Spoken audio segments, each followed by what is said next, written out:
Biggest trilogy in sports, take one. Coach, when I was growing up, I was a big Ali fan, fight fan. Ali and Fraizer, one of the biggest trilogies in sports. A couple of I can name, Thrilla and another guy I can't think of his name at the moment. Then of course there was Magic Johnson and Bird finals. And then one of my newest favorites is, I don't know, Keenan versus Fox Creek. Can you tell me about some of your favorite trilogies in the past? For me, I'm a big LeBron guy, so LeBron James, Cleveland Cavaliers versus Golden State Warriors is probably one of my favorites. I like the Pacers and Knicks. Then how they battle when it goes to the NBA Finals. So, it's, stuff like that. I get it. So, Friday, I did not want to be on that bus like when you guys left Columbia a couple weeks ago. What was that bus ride like a couple weeks ago when you guys left Keenan? Quiet. Extremely quiet. It was a look that my boys had of anger. Yeah. And I nothing had to be said. Like we got in the locker room, nobody said nothing. It was just like, hey, we fine. But we got punched in the mouth. They did some things that we felt that they were gonna do, but we weren't really ready for. And hey, they hit us in the mouth. Lost by 8 or 9 points, whatever. I was like, okay. I was upset, but I was not. I upset the kids. I made some mistakes coaching wise that I shouldn't have made, and I was like, we're gonna be fine. I knew we were gonna be fine.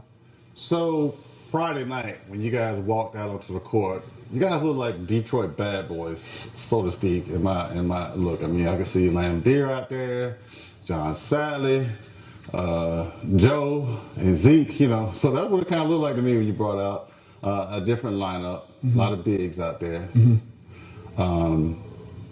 Justin, he took a beating the other night in every way. I mean, from calls to just downright physicalities. How did he survive that? He's a dog. When you raise how he's raised by a father like he has, you can't throw nothing at him that he can't handle. Yeah. He's cut different. Yeah. And that's him and the rest of the boys here. Like adversity hit, we're gonna rise up to the occasion. He did what he's supposed to do. He's a leader. He's a point guard. Everything goes to him. He handled it really well. First off, he came with some pops, got in there, hit some shots, a couple key steals early. I got that on the tape. And then in the middle, he kind of struggled. Some calls, some missed shots or something, some passes that kind of didn't quite go the way he wanted them to.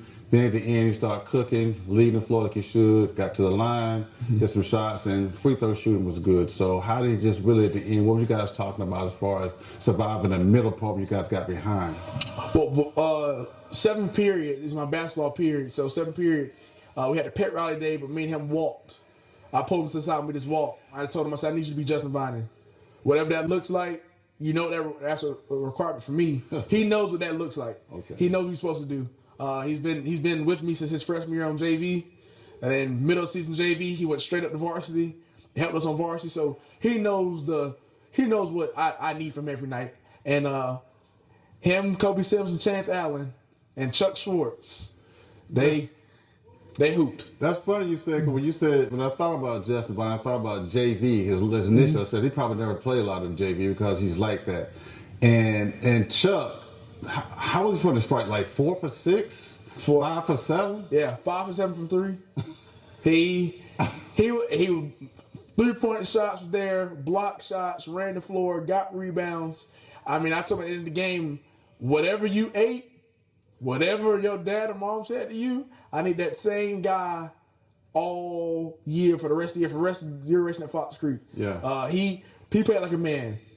He played like a man. He did. For the past 3 or 4 games, you see in their videos, blocks. I know he's averaging 0.5 blocks, probably 1.2 blocks per game now, or 2 at that.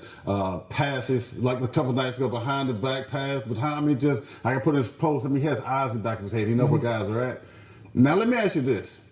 You recall that game, of course, you were Lakeside, when Randy got that crazy dunk. So by the sideline, someone threw the ball over their head, and they got the yam.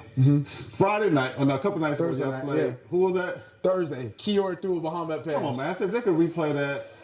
These guys are like, they must be like brothers, man. Talk to me about the relationship. They like know where each other's at. When you hang out with each other as much as they do, and you compete, I know you can probably hear them in practice right now. It's first team, second team versus third. It doesn't matter. We all compete, and they hang out. They love each other. Like they see the floor, they run the floor. Our transition is better, and it's something we love. We love to get out and run. So it's fun. When everybody touches the ball, it's a good thing. What was that pocket pass Kobe hit the other day? You saw when he what's it about the dunk that? Yeah. Oh, Chuck. Chuck's about to dunk the ball. No, not Chuck. Baskin. Gavin. Was he dunk that one? And he reverse leg? Yeah. He been waiting for a dunk all year. Yeah. He dunks the ball in practice a lot. Yeah. But he went up and out. I was shot with a reverse leg. It was nice. Yeah, but bro got in the way. So Yeah. it was kind of like, it would have been kind of, if he would have got away, I thought he would have went for it. Yeah. But that's good. That's exciting basketball. You guys are playing a high level of exciting basketball. People really want to see what they want to pay to see. So, and the fans, man, even though you guys didn't have all the fans, it's still pretty thick in it with fans on Friday at Newberry. Yeah, our fans travel. Our fans do a good job. The students do a tremendous job. Shout out to our baseball team. Yeah. Our baseball team are our biggest supporters. They got out of practice early. Coach Gillespie let them out early, and they drove an hour and 15 minutes to Newberry. Thank you for the baseball team. Our baseball team is incredible. So, on that level, did you say that Garrison plays baseball as well? Garrison plays baseball and lacrosse. I don't know if he's going back to baseball or I think he's going to play lacrosse this year. Yeah. But he plays baseball and lacrosse and basketball. So he's a three-sport guy. Yeah, I wonder what position he played in baseball. I think he pitched a little bit. I about to say, I bet he got a nasty pitch. What he with that left hand, I bet it's nasty. Yeah. I told the guys on Instagram post that I told your guys, I told Justin and Kobe, look out, because Garrett's not here, not playing with y'all, so he's going to try to get that spot, because he's been out there cooking some stuff lately. He's been cooking. He's been killing. So what's he like in practice when he play with the guys? He like Garrison is a guy in practice where he is going at everybody. Yeah. So it was not really a shock to the coaching staff. Yeah. And it's not a shock to the players. Right. Because Garrison can hoop. Right. He scored our first 8 points against Silver Bluff. I saw it. And he's a bucket. Yeah. He's really a bucket. I tell people that all the time, like, nah, he's a bucket. And his confidence, that's his moment. I'm glad that he played well. He deserved it. It was cold, I ain't no cap. And everybody was doing the normal stuff. I mean, you always got the big three, the big four, and all that, and everybody plays well together. Cole, was not as, the lights wasn't lit up, but he still did work. Some trays here and the keys, stuff like that. Some good steals and defense you guys play. I'm not going to sit here and give you, the audience, your secret sauce to the other night, but I did see difference in when I saw the first couple games, and I guess you got to keep it like that. So is that what y'all do, or what? I mean, yeah, it was senior night. We want to get everybody in, want to play everybody. Silver Bluff is a good team, but our boys are ready to be back at home. That's a real thing. They haven't been at home in a long time. That's our first time back home. We knew we had to win Thursday in order to play Friday. Yeah. So, yeah. What was that like? It's been like 2 weeks in a row or 3 weeks, whatever you want to call it, that you guys had to play those back-to-back games. Man, how did that feel? And these boys are used to it. Travel, boys playing AU basketball, us playing these tournaments at the beginning of the year, playing a back-to-back game is not really a big deal. I kind of scheduled the way we did for this because weather in the South is a little different. You don't know what you're going to get. So purposely for us to be able to play Keenan or Newberry or wherever it is. So it was a method to the madness. People didn't understand why we had these back-to-back games early in the year, but it was for stuff like this. Makes sense to me. So you guys are going to be at home tomorrow. You guys are undefeated at the Den. And hopefully you'll get 3 more just like that before you get out there. And then, I'm not going to put the cart before the horse, but nonetheless, what's it really like playing at home? We love it. Our crowd is really well. Our crowd, our DJ, shout out to Greg, our DJ, I think he's one of the best in the business for Fox Creek. Yeah. He gets us going. He gets the kids going. He gets the kids into it. But we love playing at home. It's a situation that we've had since Andre Basket was the coach and Coach Peckham were here. Like, it's playing at home is such a great feeling, and I'm just glad that the boys are shooting the ball well right now. Perfect. Speaking, I should do a little DJing myself, so if he's ever out, let me know. I will plug in. Yes, we're going to need that. So, I have some new equipment coming, so I got a different setup. So hopefully, if not tomorrow, Monday, God willing. Of course, I told you I'll be in Atlanta, and we finish this thing about 4. But I'm being the first thing cooking to get here. Tell me to hold the game up, but make sure I get here. Friday night we're gonna be start at 7. And if anyone, any kids out there looking at this right now, I need a helping hand, man. Good help is hard to find. I can't do it myself. I need a couple cameras, video people. So if you got there, I mean, some of my students at Butler. Yeah, congratulations to Butler for the region championship. Shout out Coach Clark. Good job, Coach. Yeah. I got his thing. I got a recording of him as well. So senior night was huge. Friday night, Keenan was huge. All I can say, and a lot of you guys got some accolades. I mean, you got a region coach of the year. Chance got player of the year in the region. Justin first team. Kobe first team. Randy first team. A lot of honorable mentions. Man, that's good stuff. Yeah. Work will show. The boys put in a lot of work, but the job not finished. I told the boys, hey, you got till 9 o'clock in the morning Saturday to enjoy it, and don't post no more because it's over with. Yeah. And shout out to Cooper doing a good job of the flyers and posting them, but yeah, it's over with. Tomorrow the shows, a new season starts. Brand new season, Coach. Brand new season. And it's funny you said that you and I were talking a couple of days ago. You only dropped half of what you dropped last year. And what's the difference, you guys? I guess you got to play second place last year. You had to get two games at home, and the third was on the road, and it didn't work out so well. But nonetheless, the schedule you put together has worked out so far because you only had a couple of L's. You lost to Green Forest, and it looked like they beat a lot of people. You lost to Butler, and Butler hadn't lost a game in 3 months. So, I mean, you lost to some key teams, and of course, you got your double up on Keenan, man. You had some monsters. You played against the best, right? And we talked about that. You got to beat the best to be the best. Right? And I mean, everybody we lost to either won the region or played for a region championship. Yeah. And they're going to make a deep run. Sure. All of them. Yeah.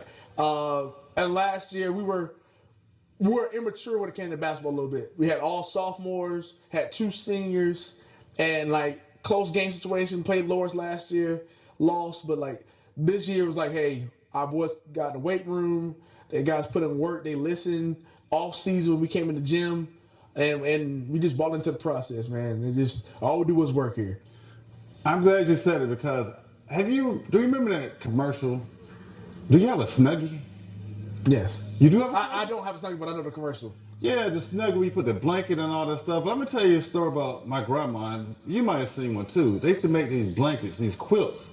And once they put the quilt on you at night, bro, you're not getting out from underneath it. I mean, it probably weighed 40 pounds. That was the first being of a weighted quilt, right? And that's how I see your team you put together. You quilted a team of guys together who just came from some random places. Like most kids been playing together since kindergarten all the way up through college. Some guys even go play college together. And Chance told me one time before that he knew Kobe from back in the day. Dad was in the military, met him Germany, Augusta, I don't know, somewhere. But you take any knitting classes? No. So how'd you knit these strangers that you don't really, kids came from all over? How'd you do that? God is good. Yeah. That's all God. Like these boys coming to Fox Creek and being the type players they are and the kids they are, not basketball players, but willing, and they said like they just want to win. Yeah. And it was a struggle at first. It was, and people don't understand. People think, oh, we just roll the ball out and play. No, that's not what we do here.